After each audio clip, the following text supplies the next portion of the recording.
Alhamdulillahilladzi amarna bi akhlaqul karimah wassalatu wassalamu ala sayyidil bariyah wa ala alihi wa sahbihi ajma'in, amma ba'd. Buat ayunan langkah yang pertama tidak ditahan oleh Bapak Polisi, tidak ditentang oleh Bapak Presiden Jokowi, karena untuk menghadap Allah yang telah memberikan kita nikmat, begitu banyak nikmat. Contohnya pakaian topi berdasi, rumah mewah berpagar besi, dan di depannya ada mobil labi-labi. Serta Allah telah menciptakan inongan agam, nek nongon negam, serta bencong dan wadam. Salawat beriring salam, marilah kita kirimkan kepada seorang pahlawan yang tak pernah makan bakwan, seorang proklamator yang tak pernah menaiki motor, dan seorang proklamasi yang tak pernah memakai dasi. Beliau adalah Habibana wa Nabiyana Muhammad sallallahu alaihi wasallam, yang telah membawa umat manusia dari zaman jahiliyah ke zaman Islamiyah, dari zaman naik unta ke zaman naik Avanza, dari zaman minum air kelapa ke zaman minum air Coca-Cola, seperti yang kita rasakan saat ini. Kata-kata penghormatan kami yang kami hormati Kepala Sekolah SMA Negeri 9 Aceh Barat Daya, yang kami hormati Bapak Ibu Dewan Guru, yang kami hormati Bapak Ibu Dewan Juri yang arif dan bijaksana, serta yang kami banggakan teman-teman yang berhadir di hari ini. Hadirin rahimakumullah, Abu A'la Al-Maududi dalam bukunya Ethical Viewpoint of Islam mengatakan masalah terbesar yang dihadapi manusia dari zaman dulu hingga saat ini adalah masalah dekadensi moral yang sedang menggejolak, mewabah dan merebak dalam berbagai aspek kehidupan, termasuk generasi milenial. Dapat kita perhatikan masih banyak pemuda kita yang terjerumus dalam perjudian, perzinaan, mabuk-mabukan, pencurian, bahkan pembunuhan semakin merajalela.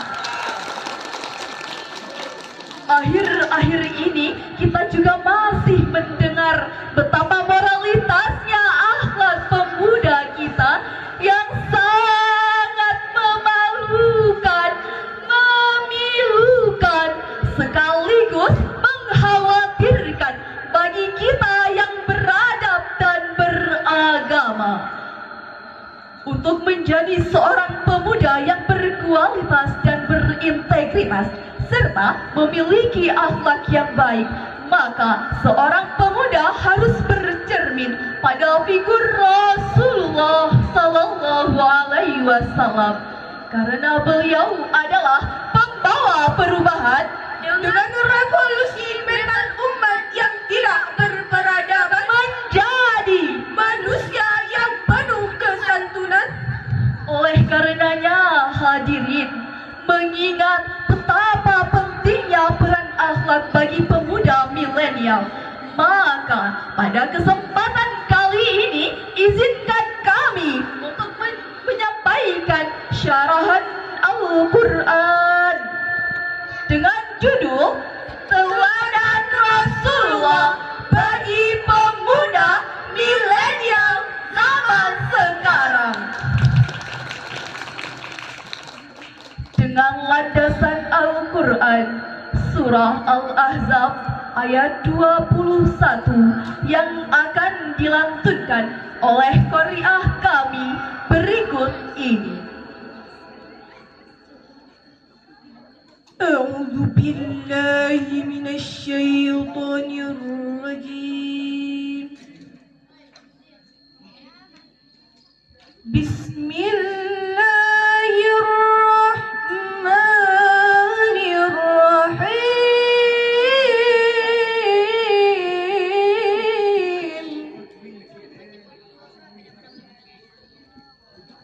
Laqad kana lakum fi rasulillahi uswatun hasanatun liman kana yarju Allah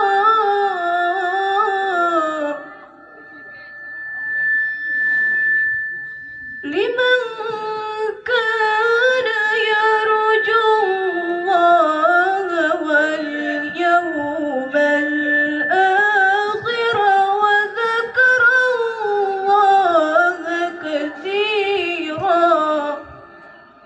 Aku berlindung kepada Allah dari godaan syaitan yang terkutuk dengan menyebut nama Allah yang Maha Pengasih lagi Maha Penyayang.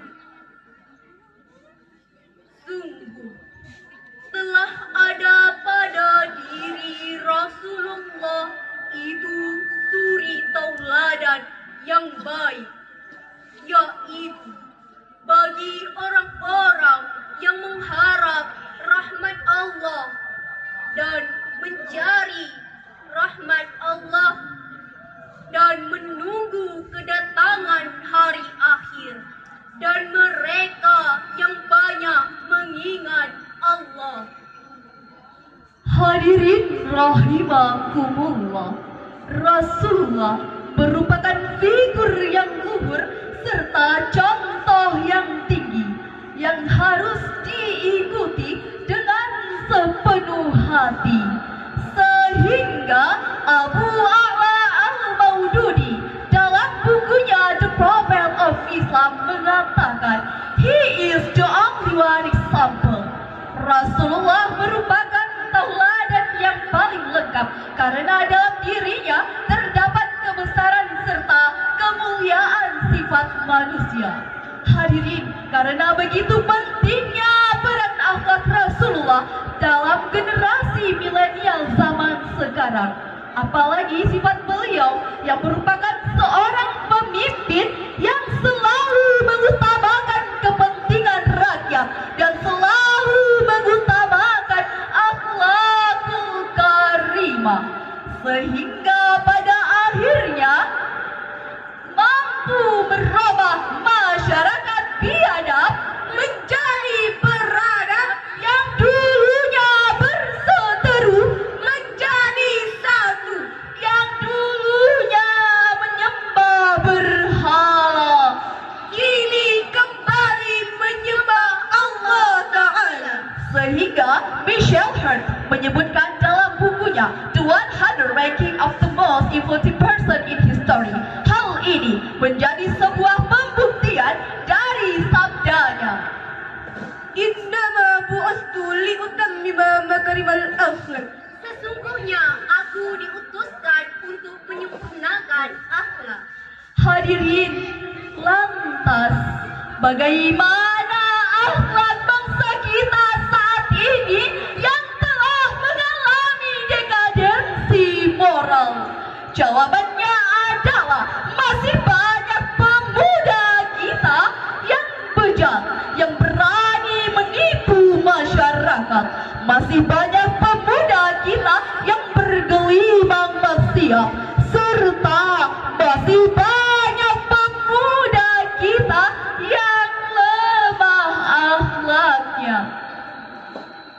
Hadirin rahimakumullah, mengingat betapa pentingnya peran akhlak Rasulullah serta kita harus mampu menerapkannya, ruh Rasulullah di tengah-tengah tengah-tengah kehidupan kita. Apalagi negara kita yang saat ini yang telah mengalami kegentingan moral. Hal ini tentu saja menjadi tugas kita bersama agar dapat keluar dari jalan kesesatan dan menuju ke pintu syurga.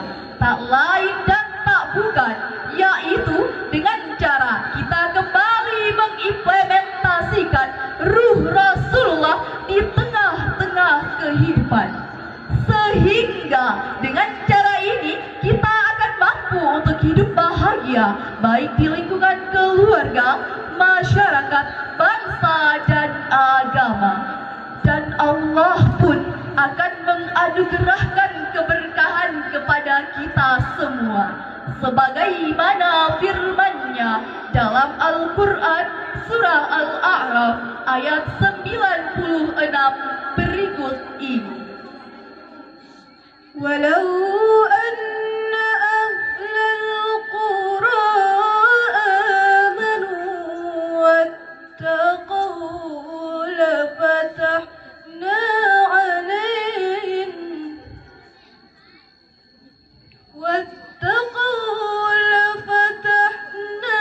عليهم بركات من السماء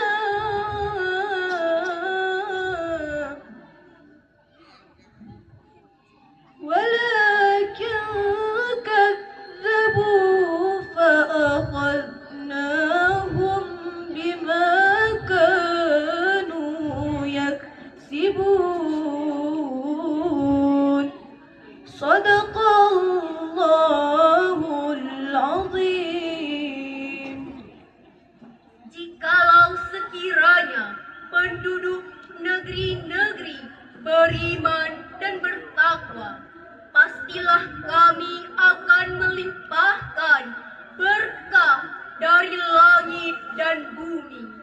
Tetapi mereka mendustakan ayat-ayat kami, maka kami siksa mereka disebabkan perbuatannya. Maha suci Allah dengan segala firman-Nya.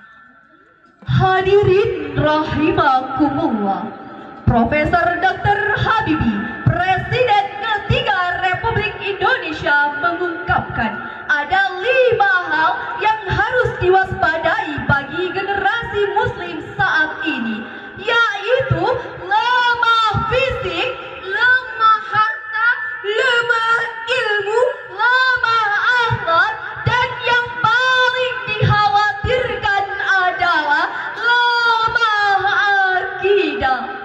Oleh karenanya hadirin, agar tidak terjadi, maka kami mengajak seluruh generasi milenial untuk dapat meninggalkan budaya malas dan putus asa. Peganglah dunia untuk menggapai ridhonya. Sing-singkanlah bajumu untuk menggapai cita-citamu.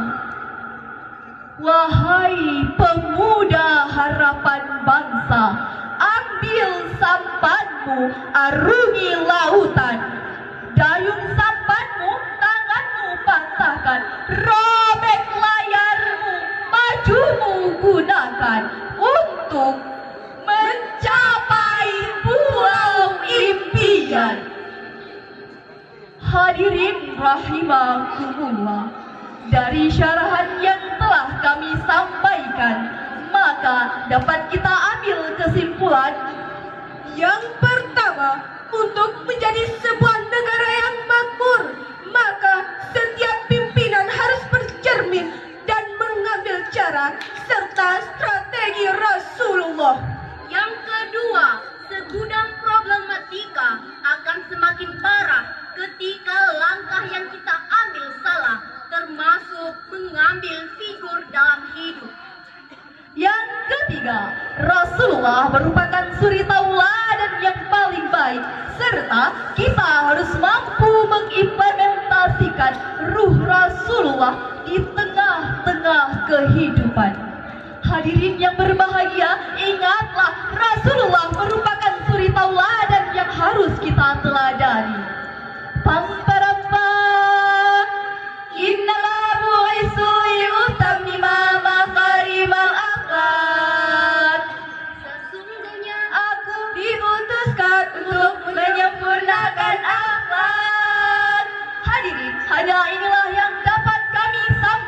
katakan hidup sendirian tanpa kekasih. Cukup sekian dan terima kasih. Kami akhiri, wabillahi taufiq wal hidayah. Wassalamualaikum